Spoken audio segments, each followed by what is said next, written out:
Hi, I'm Sartaj Ojala, and welcome to this week's special Mid-American Conference edition of Zips Trivia.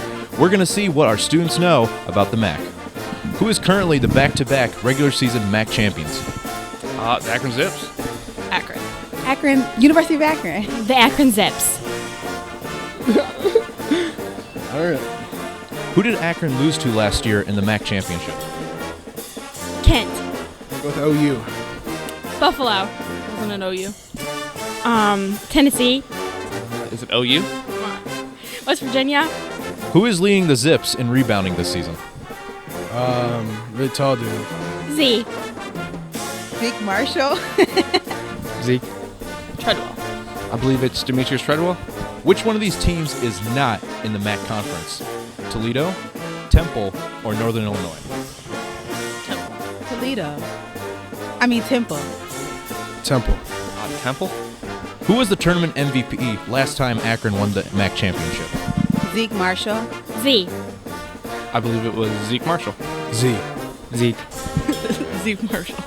As you can see, our students are well informed about their Zips in the MAC conference. For the ZTV Sports Report, I'm Sartaj Ojala.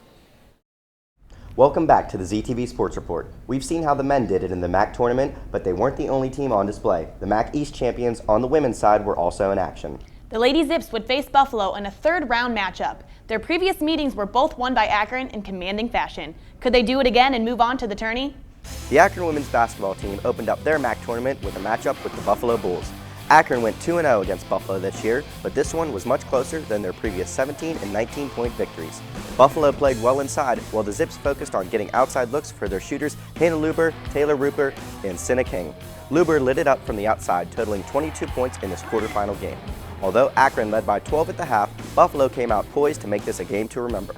With the men's team watching, the Lady Zips knew that they would have to dig deep and withstand the constant inside play from the Bulls, as Buffalo outscored Akron 46-34 in the paint. Buffalo even took a 1-point advantage in the second half, putting worries inside the heads of Zips fans.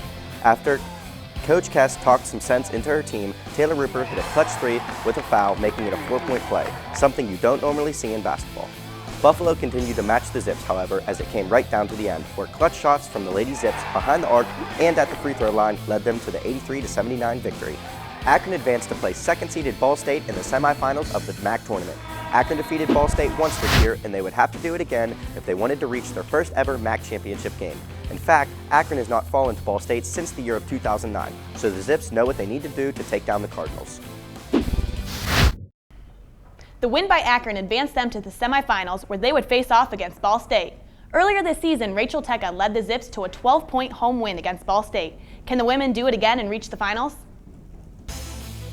The Zips were matched up with Ball State in the semifinals of the MAC tournament, and with a win, Akron would move on to the championship game for the first time in school history. For the Lady Zips to accomplish this goal, they would need a special performance from one of their players. Hannah Luber stepped into that role for the Zips, scoring a career-high 33 points and 12 rebounds in the game. But with that being said, the Cardinals hung tough throughout. Keeping Akron within striking distance the whole game, Senna King also played a huge role for the Zips. As MAC Player of the Year, Rachel Tecca struggled down low with the Ball State defense. Casey Castle, the national leader in assists per game, facilitated the Zips offense, and with 11 assists, she became the all-time leader in assists for Akron's women's basketball. Ball State actually tied the game at 59 with only 3 minutes to play, but Hannah Luber, who had every field goal for the Zips in the second half, led Akron on a 9-0 run to take a 68-59 lead. Although they may have given Coach Kest a little too much to worry about, Akron hung on to move into their first ever MAC championship game with the 70-61 victory over the Cardinals. This is a big step for the women's program, as they are starting to look like a team that is used to this success. With one more win, Akron will get a chance to play in the NCAA tournament, but to do so, they will have to defeat the tough Central Michigan team that beat the Zips by 23 points earlier in the year. That win moved the Lady Zips into their first ever MAC tournament final. The dream season continued against Central Michigan. One more game left for the Zips to take the conference title. Let's see how they did. The women's team unfortunately came up short, but something has to be said on how well Akron's women's team has played this year. They have reached their first ever MAC championship game, and they were ready to make a run at the NCAA tournament game. The game started out well for the Zips as they were making their outside shots, although Central Michigan had a lot of success pressuring the ball and forcing turnovers, which led to easy baskets and a lead for CMU. Hannah Luber and Taylor Rupert did all they could to keep the Zips in the game as they were shooting 3 after 3. One of the issues with the Zips in this MAC final was that they were playing their 3rd game in a row. This was hard for a team that likes to run consistently because they were coming up short on a lot of their shots, showing signs of tired legs. Akron continued to battle hard, although the CMU offense got hot from downtown as they kept making threes, extending the lead to the point where Akron was just out of reach. Hannah Luber, the star for the Lady Zips in this tournament, finished with 19 points and 7 rebounds, while Senna King finished with 13 points and 12 rebounds. Hopefully, the Zips will get consideration for the NIT after their successful season that just fell short of the big dance. Let's see what Coach Kest had to say after the game. Number one, I'm very proud of our kids. I'm proud to be their coach today, and told them in the locker room that that one game, one win, one loss does not define our season. And we had a phenomenal year. We had 23 wins, something that I think nobody expected except the kids in the locker room and our administrative staff. We went all the way to the MAC championship game, and I think no one thought that would happen except everybody that was in that locker room. So very proud of these kids. Now that we've seen how our basketball teams performed in the MAC tournament, it's time to take a look at the MAC Defensive Player of the Year, Zeke Marshall. Ryan Lott had a chance to talk with the 7-footer recently and filed this report. Starting center Zeke Marshall dominates the post on both ends of the court with his big dunks or his monster blocks. We caught up with him to talk about himself, the team, and more. First, I asked about where he feels his biggest improvement in his game was. I have become more confident in my game in general. You know, my offensive game has improved, my defensive game has improved, my overall game has improved, and I feel like my confidence has taken the most improvement because I didn't feel like I was good by any means when I got here, and now I do. When we spoke, the Zips were riding one of the longest winning streaks in the nation. I asked him what made this season so different. We're a lot more talented. We have a hunger to win, and that's a collective hunger, and it was always a few people have it, a few people don't care, or some people are content with what they're getting. Everyone on this team wants the bigger goal, and I think that's what is different from other teams. We spoke about life after Akron and whether or not he would be going pro. I do plan on going pro. I was planning on graduating before I go on pro, so it's just a lot is going on. So I'm just trying to figure out the way to make sure both of those happen. This led us to what his favorite professional team was. I've always liked Phoenix. You know, they're always in that rebuild year, so I can honestly say I like Phoenix. The Zips are thinking bigger this season, hoping for a deep run in the NCAA tournament. Look for some big things coming from the senior center in the future. For the ZTV Sports Report, I'm Ryan Lott. While our focus so far in the show has been on basketball, that's not all that's going on with Zips athletics. Right, Parker. Swimming, softball, baseball, they're all covered by Sartaj Ojala in the latest edition of Zipstra. While our Akron basketball team certainly made some noise at the MAC tournament, let's fire up Zip Drill where we can check out the latest with our other sports teams. I'm Sartaj Ojala. Let's get this drill underway. Starting off with swimming and diving, the NCAA Zone C championships were held, and the Zips' own Carla McNamara finished in 10th place.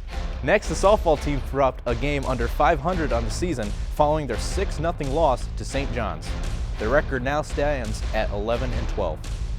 The baseball team dropped a doubleheader, first to Michigan 3-2. They then lost to Coastal Carolina 7-3. Matt LaRocca drove in 2 in the loss. The Zips dropped to 2-15 on the season. The start of the baseball season can be a tough one for our Zips. They have been on the road ever since the start of the season. Our very own Chris Coon gives us a look into the hardships of baseball travel.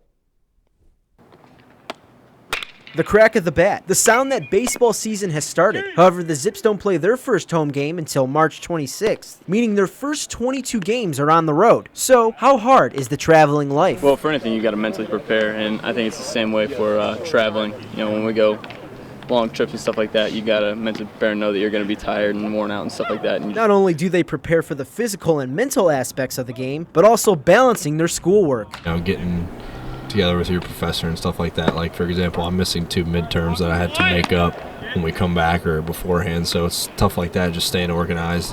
From high school to college baseball, the transition is a big leap, and it all starts with the schedule. Used to playing 20-some games in high school, and then you go out in college and you play 50-some, and then on top of that you play another 50-some in summer ball. So, and you just go right back into it with fall ball, so you just keep just one big grind. Tricasso mentioned the grind of the game, but is there time for social life during the season? This is my social life. Hanging out with the guys on the road and stuff. That makes it a whole lot better. As far as what lies ahead for the team, Tricasso and Sheltron each believe the Zips will be competitive this season in the MAC. From Akron, I'm Chris Coon. Updating the Wagon Wheel Challenge, the Zips moved to 6-3 advantage following their tournament win over the Flashes. Our game ball, highlighting the top performance by a Zips athlete, belongs to Demetrius Treadwell. He was named the MAC Tournament MVP, highlighted by his 13 points, 10 rebound performance in the title game against Ohio. Tree also looms large in our freeze frame of the game. Here he is taking an alley-oop pass from Drake Kretzer in the Zips semifinal win over rival Kent State. That's all the time we have today on Zip Drill, but we will be back next time, so no need to worry. We are coming near the end of this edition of the ZTV Sports Report. However, after the break, we will talk about the importance of leadership. You do not want to miss that. We'll be right back.